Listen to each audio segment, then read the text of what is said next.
De la higuera aprendan la parábola. Cuando ya su rama está tierna y brotan las hojas, saben que el verano está cerca. Así también ustedes, cuando vean todas estas cosas, conozcan que está cerca, a las puertas. De cierto os digo que no pasará esta generación hasta que todo esto acontezca.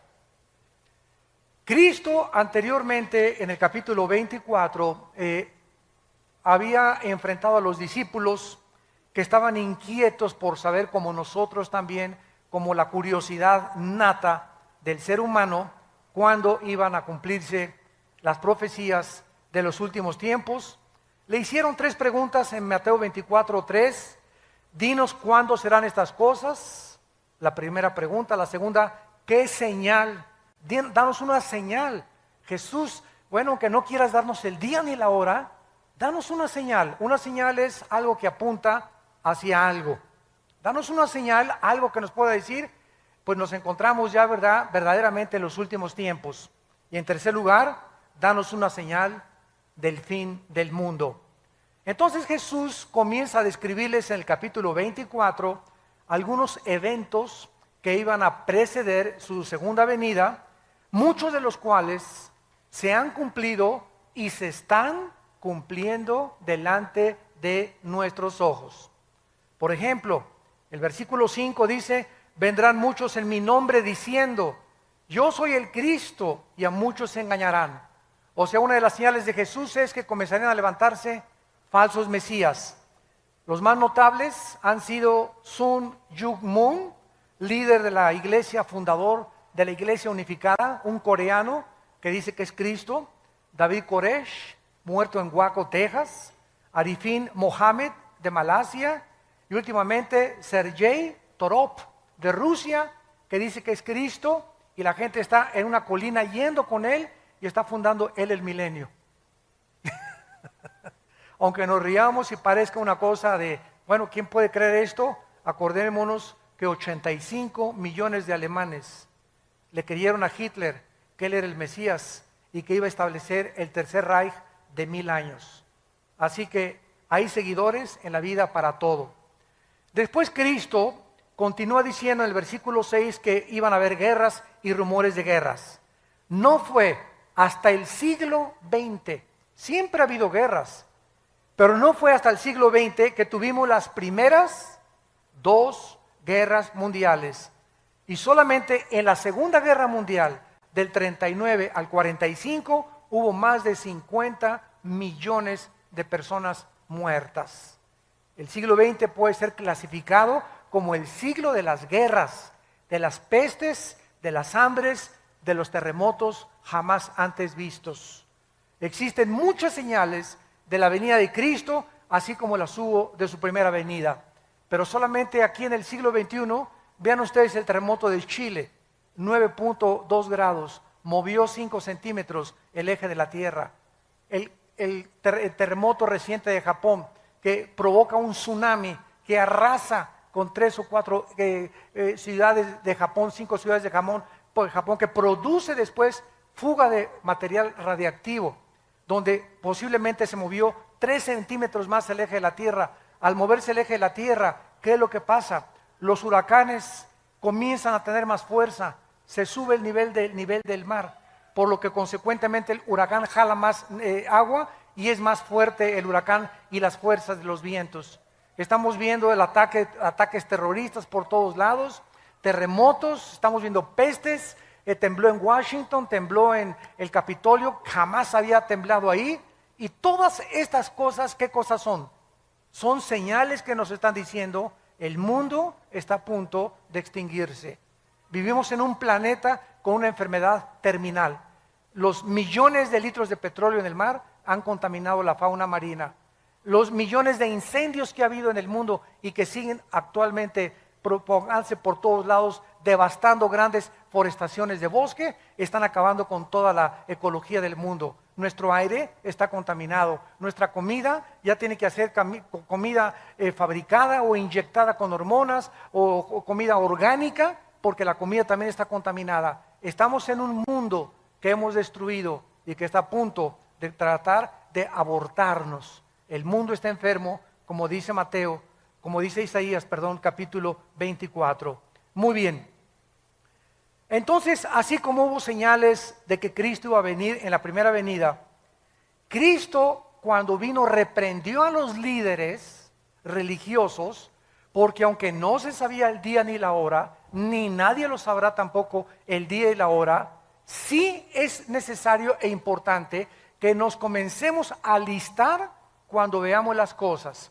Por ejemplo, en Lucas, capítulo 12, versículo 54, Cristo enojado con los fariseos y los líderes y con la gente, les dijo lo siguiente, Lucas 12, 54, decía también a la multitud, cuando veis la nube que sale del poniente, luego decís, agua viene y así sucede, es lógico, ¿verdad?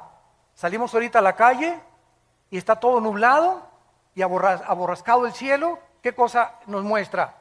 Va a llover. ¿A qué horas? A las 3, no sé. A las 2, a lo mejor en 5 minutos, a lo mejor en 2 horas. Pero el acumulamiento de nubes nos habla de que ya no tarda en caer la lluvia. Cuando sopla el viento del sur, decís, hará calor, y lo hace. Es en lo que se basan los pronósticos del tiempo y de los climas. ¿Cómo pueden saber que la semana que entra va a haber 75 grados de temperatura o 25 en Acapulco y 32 en Cancún, etcétera, etcétera? ¿Cómo lo hacen? Midiendo con los satélites y el calor, el tiempo, el calor, la precipitación y la velocidad, etcétera, etcétera. Todo eso les hace hacer pronósticos que aunque no son 100% exactos, por lo menos dicen, pasado mañana va a llover o va a haber un calor tremendo la semana que entra, etcétera, etcétera. Hipócritas, versículos 56, 56, que saben distinguir el aspecto del cielo y de la tierra, y cómo no distinguen este tiempo. ¿Cómo no supieron los fariseos que Jesucristo iba a nacer en Belén? Isaías lo decía, que su madre iba a ser una virgen, que cuando hubiera un levantamiento en Roma y tratara Roma de conquistar Jerusalén y el mundo, el Mesías iba a venir. ¿Cómo es posible que no hayan podido estar preparados? A lo suyo vino y los suyos no le recibieron. Me pregunto si sucederá lo mismo con nuestra generación. ¿Estaremos tan ciegos de no darnos cuenta en qué tiempo nos estamos encontrando? Jesús comparó estos eventos en Mateo 24, 8 con dolores de parto. Dice en Mateo capítulo 24, versículo 8, todo esto será principio de dolores, que son los dolores, la palabra griega, que experimenta una mujer cuando va a parir. Una mujer cuando va a parir, ¿cómo comienzan los dolores? Comienzan con contracciones cada vez más fuertes, cada vez más fuertes, cada vez más fuertes, van aumentando en intensidad y en dolor, hasta que se revienta la fuente de agua, ¿verdad? Y entonces la mujer tiene que ser internada inmediatamente en un hospital. Entonces Cristo dijo que los terremotos, los huracanes, los tsunamis, toda la descomposición ecológica iba a ir aumentando, aumentando, aumentando, como lo estamos viendo con nuestros ojos. Los terremotos son cada vez más fuertes, producen más daños, los huracanes son cada vez más devastadores, los tsunamis están comenzando a inundar ya grandes cantidades y grandes costas en los continentes del mundo. ¿Y quién puede estar ciego a lo que está pasando en Israel? Lo que va a pasar en 2 o 3 días. Esto es increíble a la luz de la Biblia. Muy bien, vamos a ver ahora que la Biblia nos revela que los cristianos sí podemos conocer los tiempos acerca de la segunda venida de Cristo. Veamos esto en Primera de Tesalonicenses, capítulo 5, versículos del 1 al 5. Primera de Tesalonicenses, capítulo 5, los primeros 5 versículos. Y dice el apóstol Pablo, acerca de los cronos, se tradujo tiempos, o sea, el tiempo cronológico. Y acerca de las ocasiones, ponlo en tu Biblia ahí, kairos, o sea, tiempos específicos. Una cosa es cronológicos, otra cosa es específicos. o sea, acerca de la cronología de los tiempos y el tiempo específico de algún evento, no tiene necesidad, hermanos, de que yo les escriba. Porque vosotros sabéis perfectamente. Debemos los cristianos tener este conocimiento, que el día del Señor vendrá como ladrón, que cuando digan paz y seguridad, no es hasta que haya un tratado de paz en el mundo, donde se diga algún dictador, ya basta de guerras entre árabes y judíos, ya basta de problemas en el mundo, como lo hizo Hitler en 1932 al 34. Alemania estaba azotada por el comunismo, se formó el Partido Nacional Socialista, no había trabajo, el orgullo alemán estaba hasta los suelos después de que perdieron la Primera Guerra Mundial, era una población, un grupo humillado ante el mundo, y llega una voz del Führer, de Hitler: yo saco a Alemania, comienza a darle el empleo a todos, fabrica, producen la Porsche, se produce el carro Volkswagen, que Hitler dijo: le voy a dar un premio al mejor diseñador de autos que me haga un carro para el pueblo. La palabra Volks significa pueblo en alemán, Wagen en alemán significa pueblo. Entonces Volkswagen significa el carro del pueblo. Y pues hasta el momento, ¿verdad?, ha sido un carro increíble desde la Segunda Guerra Mundial. Y sacó a Alemania totalmente del pozo de desesperación en que se encontraban. Y 85 físicos, matemáticos, doctores, licenciados, abogados, maestros de escuela, no estoy hablando de indígenas, 85 millones de profesionistas, de personas cultas, de personas que fueron a la universidad con premios Nobel, etcétera, etcétera, votaron por Hitler y le creyeron a Hitler. ¿No le creerán al anticristo? Cuando el anticristo va a hacer señales sobrenaturales, lo van a tomar como un extraterrestre al anticristo, va a hacer llover fuego del cielo, va a hacer que su imagen aparezca de repente por todos lados, van a creer que realmente los extraterrestres ya aterrizaron en la tierra y van a traer la época del acuario que el diablo ha promovido en el mundo desde hace muchos años. Entonces dice el apóstol Pablo, versículo 3, cuando digan paz y seguridad, vendrá destrucción repentina como los dolores a la mujer encinta y no escaparán. Escuchen con atención lo que dice Pablo. Mas vosotros, hermanos, o sea, todos nosotros los cristianos, no estamos en tinieblas para que aquel día nos sorprenda como ladrón. Dios no quiere que nosotros seamos sorprendidos de repente y voltees y tu esposa desapareció y tus hijos desaparecieron y millones de bebés en los hospitales recién nacidos desaparecieron y pilotos con aviones se van a estrellar en el mar porque el piloto desapareció. Choferes van a congestionar las carreteras internacionales porque desaparecieron de repente manejando. Va a haber un caos y una confusión en el mundo entero de la desaparición de millones de personas. Tú vas a ser de aquellos que vas a decir: ¿qué pasó? ¿Dónde está mi vieja? ¿Dónde está mi viejo? ¿Dónde están mis hijos? No, ¿verdad? Dios no quiere que nosotros seamos como ladrón. Vendrá a los incrédulos, pero no a nosotros. Métete eso en tu cabecita. Ustedes no están en tinieblas para que aquel día los sorprenda como ladrón, porque ustedes son hijos de la luz. Somos hijos del día. Dios quiere que tengamos luz, que sepamos en qué tiempo nos encontramos.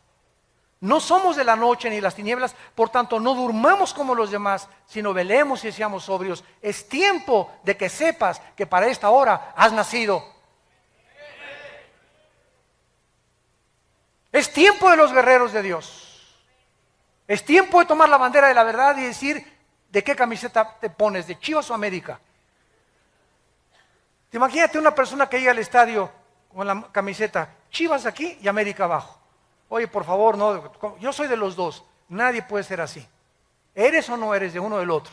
Báñate. O imagínese Barcelona y Real Madrid, ¿no? O, por favor. Cristiano y mundial. No puedes. Es tiempo que nosotros decidamos verdaderamente que para esta hora hemos nacido, para levantar la bandera de la verdad, para predicar a Cristo, para seguirlo, para velar, para guardar nuestros corazones, a nuestros amigos, ganarlos para Cristo, hablarles de Cristo. ¿Por qué? Porque en cualquier momento podemos desaparecer, en cualquier momento puede venir Cristo por nosotros.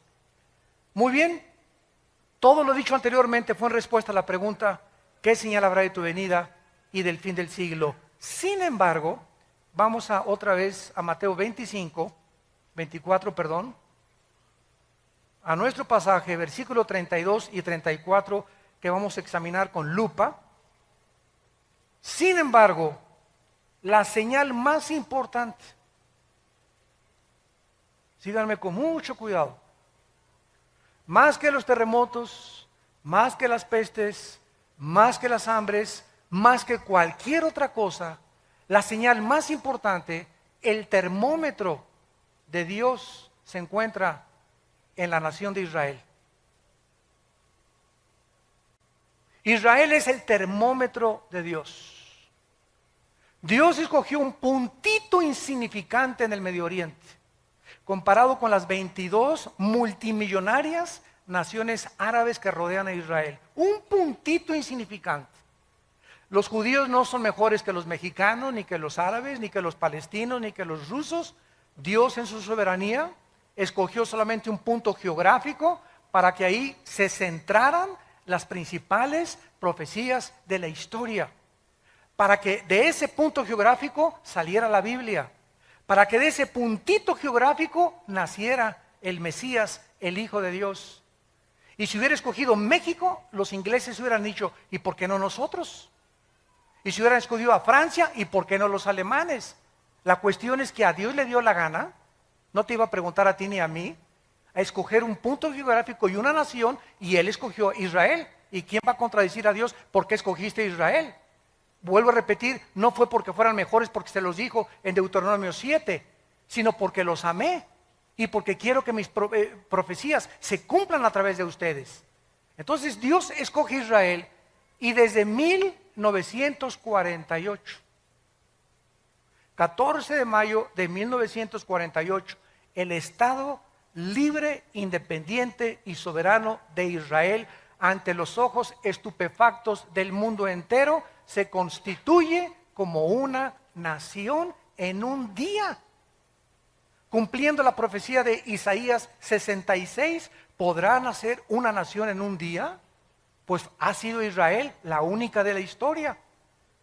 Este es importante porque tenemos que preguntar dos preguntas para contestar nuestro pasaje. Número uno, ¿quién representa la higuera?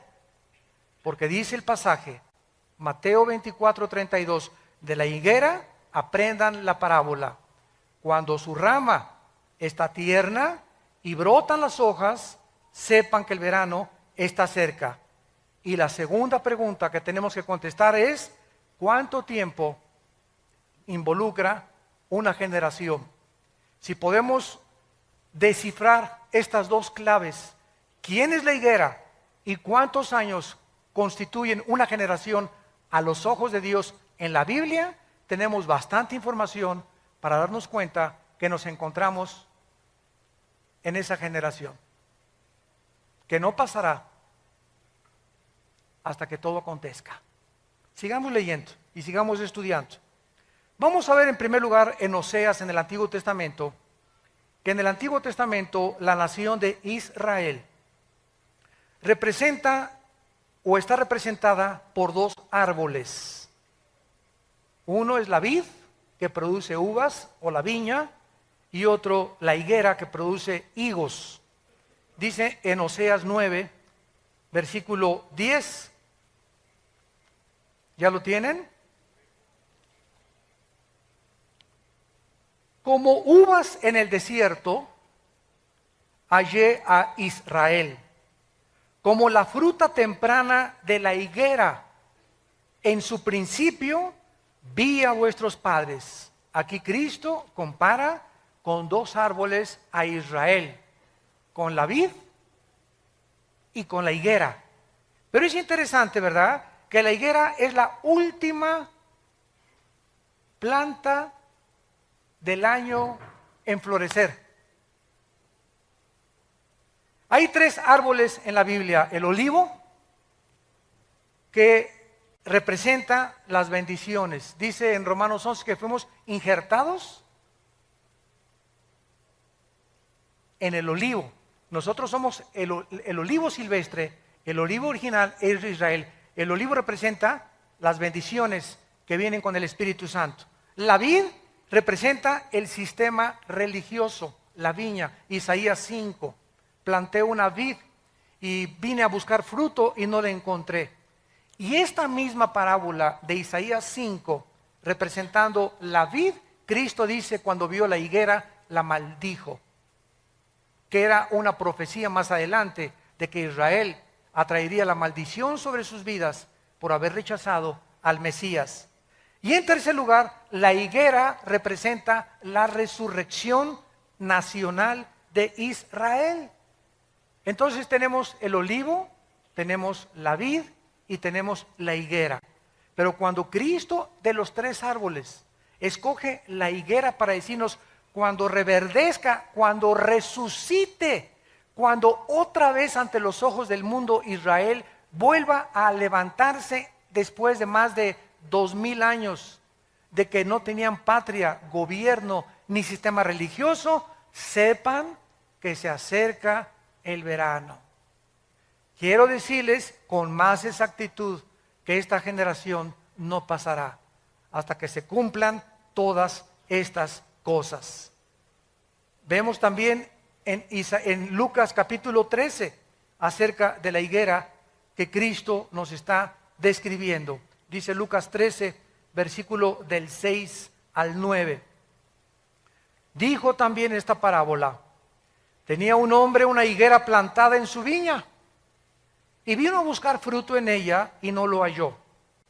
Y dijo al viñador: he aquí hace 3 años que vengo a buscar fruto en esta higuera y no lo halló. Córtala. ¿Para qué inutiliza también la tierra? Él entonces respondiendo les dijo: Señor, déjala todavía este año hasta que yo cabe alrededor de ella y la abone, y si diere fruto bien, y si no la cortarás después. ¿A quién se refería? A Israel. Vino Cristo al mundo y no a lo suyo vino. ¿Quiénes eran los suyos? Los judíos. Cristo vino a los judíos y después pasó a los gentiles el evangelio, pero el evangelio vino a predicarse primero a los de su pueblo, a los judíos, porque de ahí iban a ser el Mesías, de ahí nació.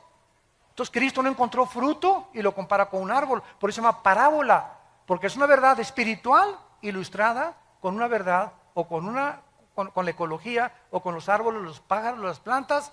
Cristo ilustra todo lo que está aquí terrenalmente con las cosas del cielo para que las entendamos. Vemos pues aquí otra vez que la higuera representa a la nación de Israel. Ahora, el hecho de que Cristo tenía en su mente a Israel se confirma aquí mismo en este capítulo, versículo 34 y 35. Y Cristo grita: Jerusalén, Jerusalén, versículo 34, que matas a los profetas, apedreas a los que te son enviados.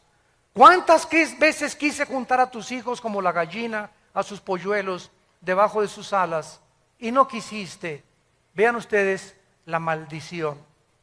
He aquí vuestra casa os queda desierta, y os digo que no me verán hasta que llegue el tiempo en que digan: Baruch Hashem Adonai Elohim, bendito sea el que viene en el nombre del Señor.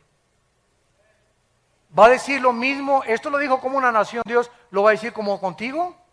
Voy a ver ahorita, Pancho tiene ya 5 años de cristiano, me voy a ir a asomar a su casa, a ver si lee la Biblia, a ver si ora, a ver si en su escuela está hablando de Cristo, a ver qué películas ve. Voy a buscar fruto en la vida de Pancho. Voy a buscar fruto en la familia Díaz, a ver cómo está esa familia. Dios nos examina y Dios busca fruto en nuestras vidas. No nos engañemos de que seamos cristianos si no estamos produciendo fruto. Aunque seas hijo de pastor, aunque tu mamá sea la monja de Zacanicapatlán, aunque tu tía sea obispo, aunque hayas nacido en un hogar cristiano, eso no garantiza que seas cristiano. A lo mejor eres religioso, pero tú no tienes una relación con Cristo personal. Entonces Cristo viene a buscar fruto en nuestras vidas. Cuando Él venga, los cristianos que estén con fruto serán cortados y llevados con Él. Pero los que no produjeron fruto, Él lo está profetizando. Vine a buscar fruto y no lo encontré. Este es un mensaje de Israel que hizo Cristo. ¿Terminó con Israel hace 2000 años? No, dijo, me voy a esperar a ver si hay fruto. Entonces la iglesia vino a tomar todo el lugar en estos 2000 años y ahorita no hay judío, ni gentil, ni griego, ni italiano, ni inglés. Sin embargo, la Biblia nos dice que Dios no ha terminado con Israel. Romanos 9, 10 y 11.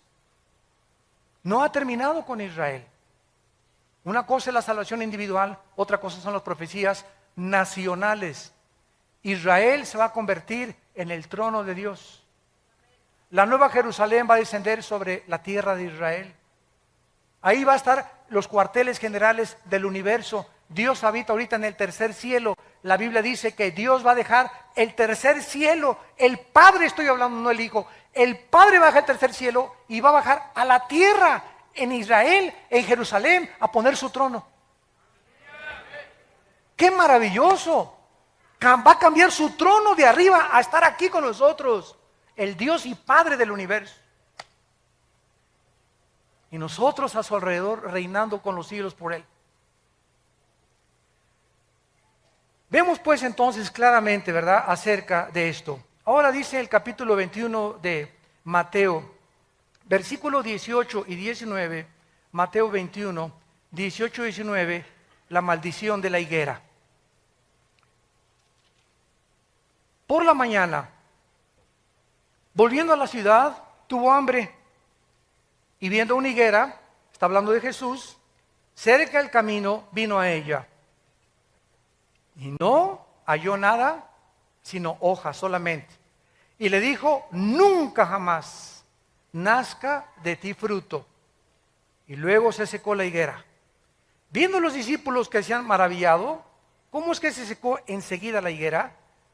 Bajo el Nuevo Testamento, para que entendamos este pasaje, los judíos tenían que presentarse 3 veces al año delante del Señor en la ciudad de Jerusalén.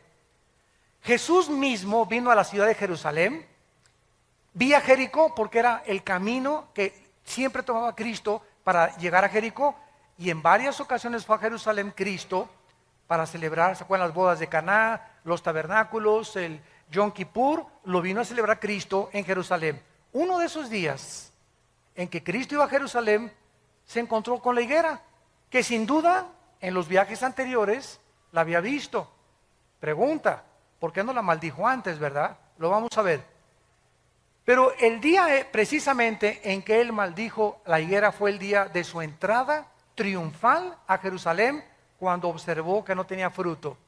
Al llegar a Jerusalén, fue recibido como el Mesías, Hosana, el que viene en el nombre de Jesús, por la mayor parte de la gente. En la tarde se dirige a Betania, a la casa de Marta, de María y de Lázaro, a pasar la noche, porque venía camino a Jericó, y al regresar al día siguiente a Jerusalén, fue cuando él se detiene y maldice la higuera. Ya vimos que la higuera representa, sin ningún lugar a dudas, a Israel. Y esta acción de maldecir la higuera, porque no tenía fruto, vemos realmente que es una señal profética de que tampoco había encontrado fruto en la nación de Israel. Y cuando a Cristo lo crucifican, y cuando Pilato le dice a la gente, ¿a quién quieren escoger? Suelta a Barrabás, crucifícale. Pilato les dijo, la sangre sea sobre sus cabezas. Y el pueblo de Israel dijo estas palabras, que la sangre del Mesías sea sobre nosotros. Y en 2000 años no ha habido un grupo étnico como Israel expulsado de la mayor parte de las naciones. Simplemente el holocausto en 1943, 44, 45 de Hitler, donde más de 6 millones de judíos fueron matados de hambre y en las cámaras de los gases, cómo los han odiado, cómo ahorita estamos en el siglo XXI y el mundo los odia, los árabes no los quieren aceptar. ahorita hay 120 naciones. De las 200 naciones que tenemos en el globo terráqueo, 120 están votando contra el Estado de Israel. La única nación que lo ha defendido ha sido Estados Unidos. ¿Por qué Estados Unidos desde la Segunda Guerra Mundial, señores sociólogos, historiadores, comunistas y ateos que nos visitan y que nos ven por la televisión, pregúntate por qué Estados Unidos ha sido bendecido? ¿Por qué le tienes tanta envidia a Estados Unidos? El mejor país vestido, donde mejores empleos ha habido, donde a la gente se le reconoce lo que sabe, con el mejor ejército, el mejor sistema político que hay ahorita en el mundo, donde más o menos hay justicia mejor que en otros países. Ha detenido el comunismo, el fascismo, el nazismo. Si no fuera por Estados Unidos, aunque ahorita está hundiéndose, todo el mundo quiere Estados Unidos. Nadie se quiere ir a Rusia, nadie se quiere ir a la China, a México menos ahorita. ¿Por qué Estados Unidos es la nación del sueño americano? Hasta hace algunos años, porque ya no es igual, ya se acabó todo eso, porque ya los últimos presidentes han apostatado y han entregado a Estados Unidos en manos de los árabes y han traicionado.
A Israel desde el presidente Clinton. ¿Por qué? Porque los árabes tienen el 65% de la producción petrolera del mundo entero. Y ahorita el presidente Obama, si no se alinea con las naciones árabes, le cortan el petróleo a Estados Unidos, y Estados Unidos consume el 50% del petróleo de toda la producción del mundo entero. Después de Estados Unidos sigue China, Japón y Alemania. Pero Estados Unidos consume la mitad del petróleo que se produce en el mundo. Así que por eso hundirían totalmente sin petróleo igual a Europa si los árabes no acceden, Occidente, a que el Estado palestino sea reconocido, quitarles Jerusalén y que puedan los judíos devolver los territorios que ganaron en la guerra. Todo está exactamente como la Biblia lo dice. Zacarías 12, 2 y 3, Zacarías 14, del 3 al 4, Mateo 24, Mateo 25, Apocalipsis, Daniel, todo dice que cuando Jerusalén la rodearan los ejércitos. Ante nuestros ojos está sucediendo pasado mañana. Ya se queda sola Jerusalén. ¿Qué va a pasar? Tal vez una guerra nuclear. La Biblia profetiza que Siria, Apocalipsis 17, va a desaparecer. Tal vez Israel conteste con armas nucleares a Siria y borre del mapa a Siria, y el anticristo salga de la región de Siria o Irak, y después de esta devastación se den cuenta, bueno, que nos estamos matando, surja como Hitler el anticristo y traiga la paz. Y cuando digan paz y seguridad, nos pintamos.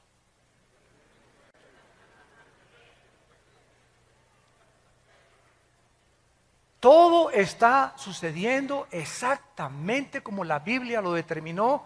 Dios, yo soy Dios, Isaías 44, que pongo en orden desde el principio lo que ha de acontecer. Nadie más que Dios podía habernos puesto cronológicamente la caída de los imperios, el transcurrir de la historia, cómo iban a acontecer, cómo sería la última generación, lo que iba a pasar. Todo lo que dice Apocalipsis está sucediendo. En el 2012, el año que entra, ¿qué están esperando? Que se alineen los planetas. Que el satélite Alien, ahorita que dicen que es un planeta, cuando se alineó con el Sol, tembló en Chile. Cuando se alineó con el Sol, este planeta, tembló en Japón. Ahora esperan que en el 2012 se alinee otra vez con el Sol y tal vez vengan ahora sí radiaciones solares, ya no hay ozono que nos proteja y comienza el mundo a ser convulsionado. Comienzan los tsunamis a inundar Hawái, Acapulco, Cancún, las costas, la costa mediterránea, Francia, etcétera, etcétera, desfalleciendo los hombres por las cosas que sucederán, confundida la gente por el bramido de las olas y del mar, por los terremotos, y toda la gente buscando una luz, y nosotros somos en esta generación la luz. ¿Estás tú brillando en tu casa, en tu familia? ¿Estás tú brillando en tu trabajo con tus amigos? ¿O sigues con el triunfo del amor? ¿Sigues viendo a Lady Gaga? ¿Por eso estás tan enchamucado como estás? ¿En qué mundo? Es que es el tiempo de nosotros. Hay un solo versículo en el Nuevo Testamento de David. Un solo versículo de David en Hechos. ¿Saben lo que dice la Biblia de David? El Espíritu Santo, ¿cómo resumió la vida de David? Dice en Hechos, y David sirvió a su generación. Es todo lo que se dice de David. Ahorita es la generación de nosotros. Desde que tú naciste es tu generación. ¿Qué estás haciendo por tu generación?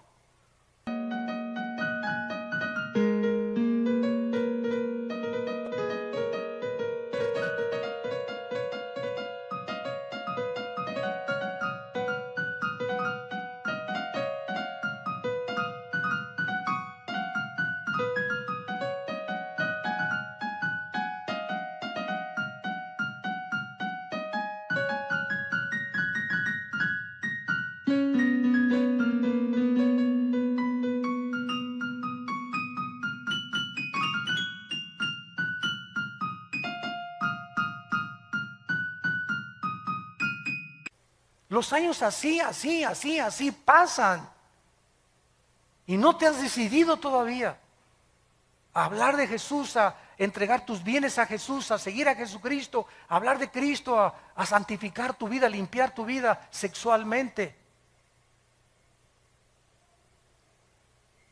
Esta maldición la hizo Cristo saliendo de la casa de Marta y de Lázaro y yendo más adelante.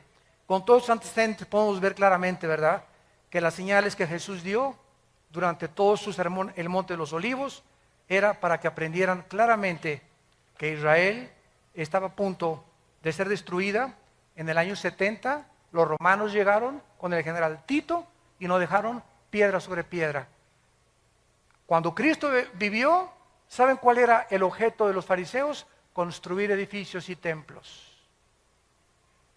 Y cuando le preguntaron a Cristo en Mateo 24 las señales, los judíos estaban, mira nomás qué iglesia totota, mega iglesia preciosa, cortinas persas, lámparas hawaianas, luces de Francia, tapetes persas, etcétera, etcétera.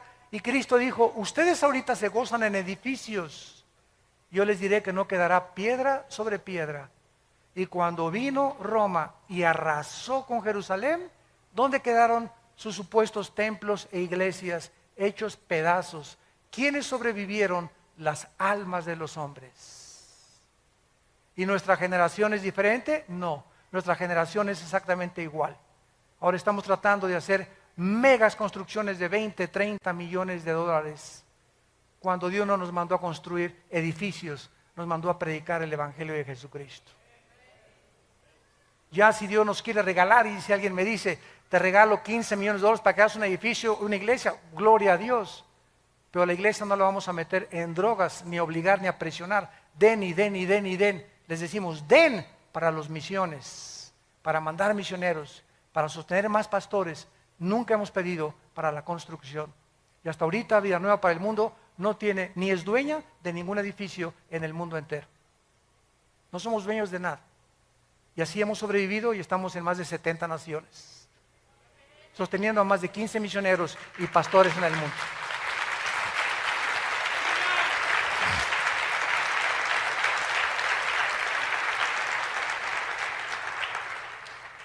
Los judíos pues fueron dispersados a los 4 confines de la tierra, quedaron por tierra cerca de más de 2000 años.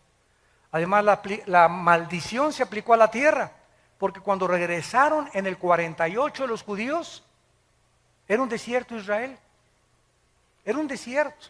Los palestinos dicen que era tierra de ellos. Esto es la mentira más grande del mundo. Durante 3000 años Israel estuvo en Israel. Claro que había árabes cuando regresaron ellos, pero era un desierto Israel. No había un solo árbol, porque la maldición cayó sobre la nación y sobre la tierra. ¿Se acuerdan del Antiguo Testamento? El pecado hacía que Dios detuviera las lluvias y maldijera la tierra. Isaías 24, del 3 al 4, porque faltaste a mis mandamientos, la maldición te alcanzó. Entonces Israel, en 4 años, del 48 al 52, planta 6 millones de árboles, para que se cumpla Amós 9, del 12 al 3. Los plantaré sobre su tierra, plantarán viñas y verán el fruto de ellas. Esto es además no solamente contra la tierra, porque hasta el siglo XX los judíos regresan a su tierra en 1948, y del 48 a nuestros días comienza a llover en Israel.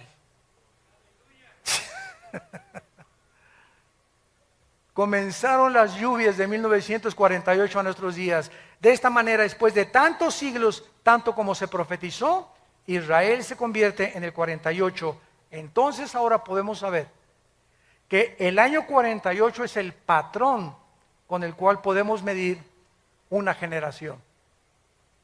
Ahora, ¿cuánto es una generación? ¿50 años? ¿60? ¿70? ¿U 80 años? Vamos a meternos a ver ahora algo más acerca del florecimiento de Israel. Muy bien. Esta profecía que acabamos de leer, cuando la higuera reverdezca, no pasará una generación, nos vuelve a decir que cuando Israel floreciera, cuando resucitara Israel, comenzáramos a contar los últimos días, desde 1948, y saber que la segunda venida del Señor está cerca. En 1948, el reloj profético de Dios comenzó, tic, tic, tic, tic, tic, tic, la cuenta regresiva. Ahorita me llegan correos donde me dicen, faltan 6 horas para el 20 de septiembre para que se determine el Estado palestino. Faltan 5 horas con 40 minutos desde que se dictaminó que pasado mañana las Naciones Unidas van a tratar de sacar a los judíos de los territorios ocupados.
comenzó el reloj profético de los judíos acerca de lo que va a suceder. Pero el reloj profético de nosotros comenzó en 1948, el 14 de mayo. Tic, tic, tic, tic. Se había apagado durante 2000 años el reloj de Dios. En cuanto Israel regresa, no podía nadie profetizar que nos encontrábamos en los últimos tiempos. No es hasta que la nación nace y reverdece y resucita nacionalmente, no espiritualmente, porque espiritualmente será hasta la segunda venida de Cristo. Romanos 11, 25 y 26. Todo Israel será salvo cuando Él regrese físicamente, pero nacionalmente resucita en el 48. Ahora es interesante, Lucas 21, qué linda es la Biblia. Lucas 21, esto es increíble. Lucas 21, vean qué cosa más maravillosa. ¿A quién le gusta estudiar la Biblia? Más les vale. Lucas 21, 29 al 32. Vean esto. Lucas 21, 29 al 32. También les dijo una parábola. Vean ustedes cómo comparando los evangelios, la Biblia es la suma de tu palabra es verdad, comparando versículo con versículo, texto con texto, podemos trazar una doctrina sana. También les digo una parábola, mirad la higuera y el Mateo no dijo eso, ¿verdad? El Mateo dijo cuando veáis la higuera que reverdezca, ¿se acuerdan? Pero no agregó y todos los árboles. Pero Lucas escribe que dijo Cristo además, cuando vea la higuera y todos los árboles, cuando ya brotan, viéndolo saben por ustedes mismos que el verano está cerca. Así también ustedes cuando sucedan estas cosas, sabed que el reino está cerca. De cierto les digo, no pasará esta generación hasta que todo esto acontezca. No podemos dejar de notar, ni de estudiar en la declaración de estas profecías que Jesús menciona también, juntamente con el renacimiento de Israel, que los árboles. Tenemos ya otra pieza del rompecabezas. Los árboles, tenemos que saber qué significan o representan los árboles, porque lo que no dice Mateo, lo dice Lucas. En la misma Biblia vamos a encontrar esta interpretación. Si Israel representa la higuera, entonces debemos esperar que los árboles representen naciones. ¿No es verdad? Veamos esta verdad. Jueces, capítulo 9 en el Antiguo Testamento. Libro de Jueces. Está después de Josué para que no andes por Apocalipsis. Dice en Jueces 9, versículo 7 en adelante. Aquí encontramos a Jotam, un hijo de Gedeón. Y este muchacho habían matado a todos sus hermanos. Y entonces se dirige a una banda de terroristas que se llamaban los de Siquem. 70 hermanos o hijos de Gedeón habían asesinado, porque todos querían ocupar el trono, era la lucha por el poder, y Abimelech quería sentarse en el trono. Entonces, este muchacho les cuenta una historia, una parábola, y vean ustedes qué usa para representar los gobiernos o las naciones. Dice el versículo 7, cuando le dijeron a Jotam, se puso en el monte de Gerizim, alzando su voz clamó y les dijo, óigame varones, y así fue oída, así os oiga Dios. Fueron una vez los árboles a elegir rey, y dijeron al olivo, reina sobre nosotros. Aquí se usa a los árboles como personas para nombrar a un rey, y el olivo representa un árbol que querían poner como un gobernante. El olivo dijo, no puedo dejarme aceite, versículo 10, le dijeron a la higuera, anda, tú reina sobre nosotros. La higuera respondió, he de dejar mi dulzura y mi buen fruto para ir a ser grande sobre los árboles. Versículo 12, y los fueron con la vid, reina con nosotros. Total que fueron con 3 árboles, la higuera, la vid y el olivo. Los 3 árboles que representan a la nación de Israel. Vemos pues que los árboles representan en Daniel 4 también. Nabucodonosor se le compara con un árbol que va a crecer y que es cortado y que no va a dejar de dar fruto. Con estos ejemplos podemos ver algo extraordinario a la luz de la historia que nos puede ya comprobar realmente qué significan los árboles. Una vez que vemos que los árboles representan personas, gobernantes o naciones, ¿a qué naciones? Si los árboles se representan naciones, ¿a qué naciones se refería Jesús que iban a reverdecer juntamente con Israel? Qué asombroso es esto. Las naciones cercanas a Israel iban a florecer cuando Israel floreciera de manera asombrosa.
Descubrimos que las naciones que tienen su frontera con Israel se independizaron exactamente dentro de los 5 años del renacimiento de Israel. El Líbano, Jordania, Siria y Egipto obtuvieron su independencia entre 1943 y el 52.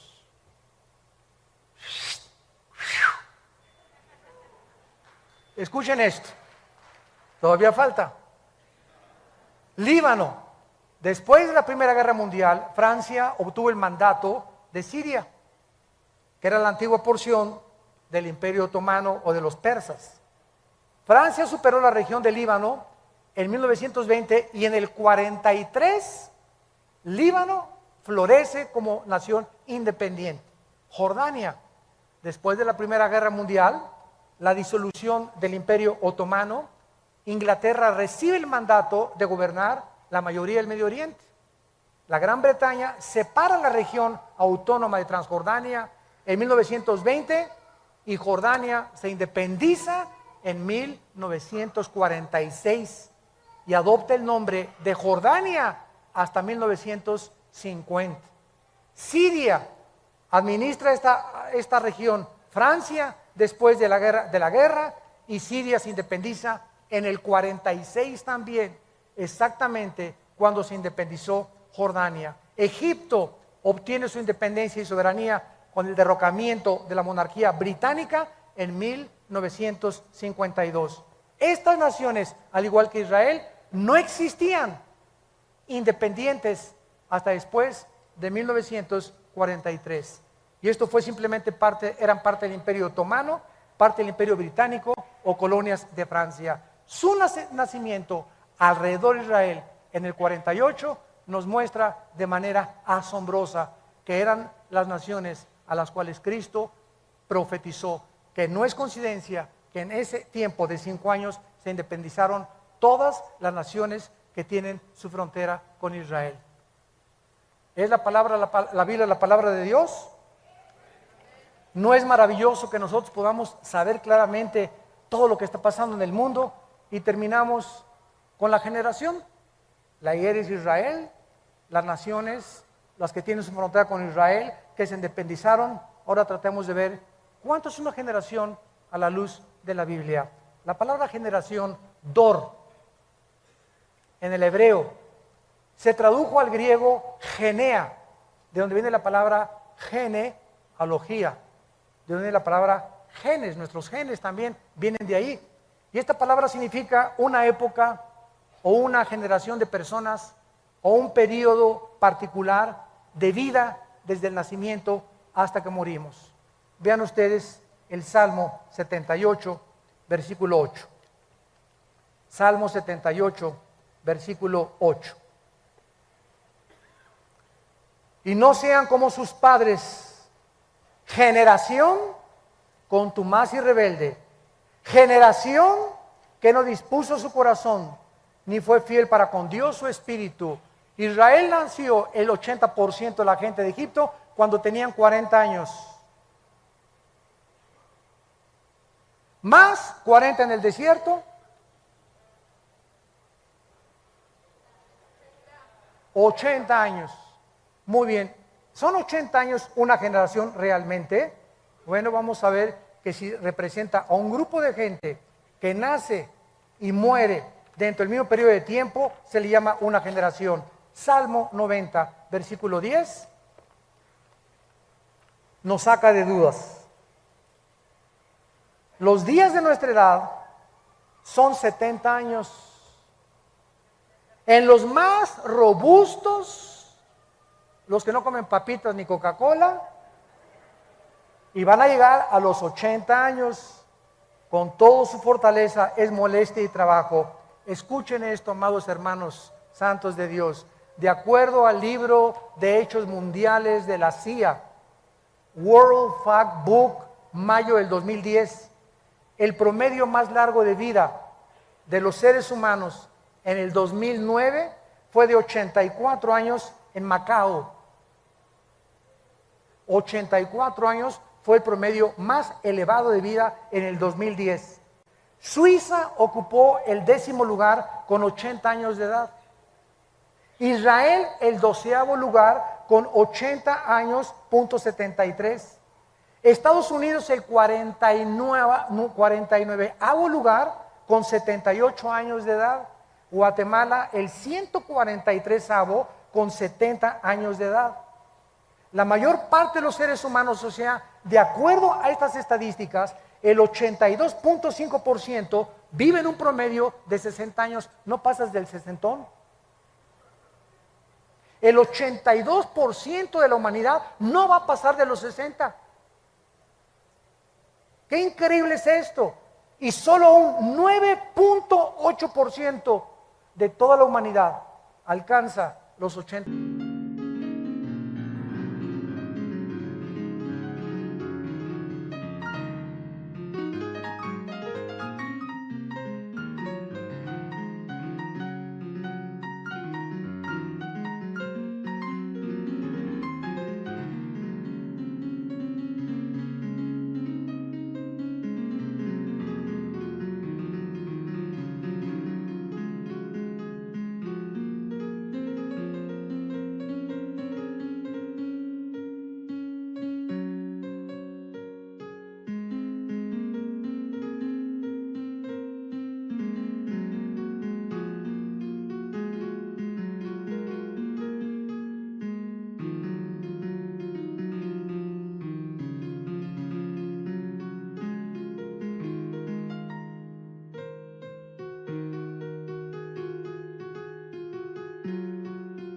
años de edad. Mi mamá ya la hizo porque tiene 86. Billy Graham tiene casi 96 años ya de edad. Mateo nos provee la clave claramente, ¿verdad? De lo que vive una persona exactamente. Son 80 años de acuerdo a la Biblia, en los más robustos.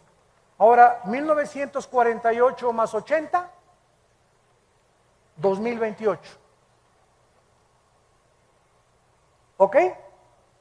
Si es que sea algo de sumar.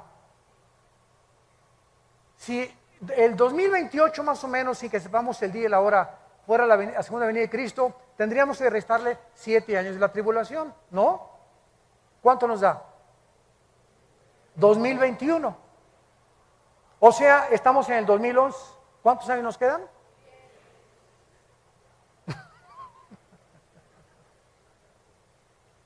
Aquí no podemos de ninguna manera ser dogmáticos. Y eso no contradice lo que Jesús dijo, el día y la hora nadie la sabrá, pero sí los tiempos.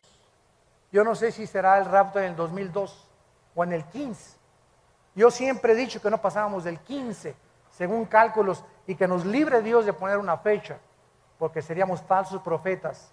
Pero los tiempos aproximados son posiblemente antes del 2028.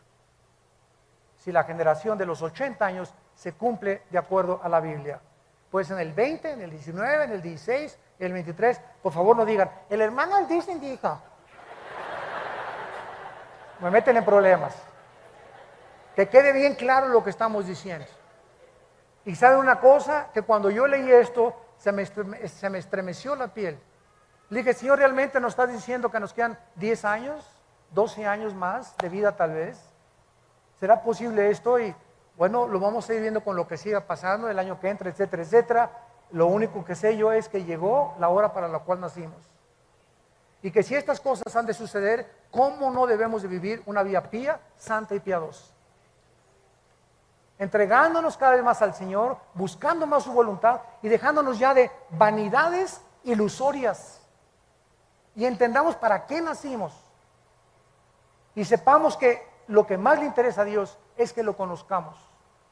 Y que seamos guardados de la hora de la prueba. Lucas 21, para que seamos tenidos por dignos de las cosas que acontecerán en la tierra. ¿Estás tú listo para encontrarte con tu Dios? Gracias por tu palabra, Señor. Gracias por tu palabra, Señor, y por los tiempos que nos permites vivir. Donde estamos viendo que las nubes se están juntando de las catástrofes, de los holocaustos, de las tragedias en el mundo, de los fenómenos naturales, donde la naturaleza se ha vuelto contra nosotros. Y sabemos que estas son señales. Y tenemos tal vez 2 años, 10 años, solo tú lo sabes. Lo único que sabemos es que ya el tiempo se ha acercado. Y que estas consideraciones que hemos traído a la luz de tu palabra, con la ayuda del Espíritu Santo como nuestro Maestro, nos hacen temblar interiormente de temor a ti, de acercarnos más rápido a ti, de entregar nuestras vidas con pasión a ti, y de saber que tú eres la única causa por la cual vivimos. Porque si vivimos es para ti, y si morimos es para ti también, Señor. Ya sea que vivamos o que muramos, le pertenecemos al Señor. Muchos de ustedes que nos ven por la televisión y que están aquí presentes, yo los invito a que vengan a la cruz en este momento. Vengan a la cruz, ven a hacer la paz con Dios. Prepárate para encontrarte con tu Dios. Si Cristo no viene en 20 o 30 años, el día de tu muerte, lo vas a enfrentar. Y será el día de tu juicio, donde no tendrás otra oportunidad, como la tienes en esta tarde, de arrepentirte de tus pecados y de entender que no eres un animal. Somos personas inteligentes, agentes morales, responsables de las decisiones que tomamos, cuyas consecuencias son para bien o para mal siempre. Cada decisión que tomamos tiene consecuencias, para bien o para mal. Y tú y yo somos responsables delante de Dios, nadie más que nosotros, de las decisiones que tomamos.